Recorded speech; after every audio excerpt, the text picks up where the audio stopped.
suis arrivée quand j'avais 6 ans, en Haute-Savoie, à Annecy avec mes parents. Je venais de Guadeloupe.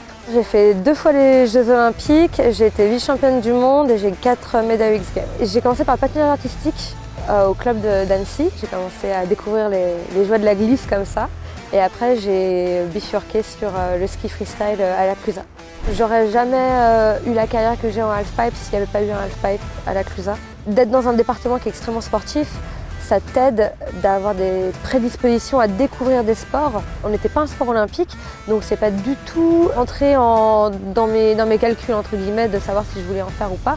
Et par la suite, on est devenu olympique et bien sûr, c'est devenu mon objectif numéro 1 pendant 4 ans. C'est des moments spéciaux, magiques, qui marquent toute une vie. Pour moi, c'est plus que juste les jeux, c'est le parcours. C'est les 4 ans qui précèdent les jeux qui te permettent de te lever tous les matins et tu sais que tu as un objectif, tu as la hargne, tu as envie d'y arriver, tu as envie de te dépasser. Et c'est ce dépassement et cette motivation que tu apprends, que tu prends et qui te servira toute ta vie. Beaucoup de gens te diront que c'est trop dur, que tu n'y arriveras pas, mais il n'y a que toi qui es face à ton objectif et qui peut surmonter ou non les difficultés qui vont venir dans ta carrière. Fais-moi rêver, quoi.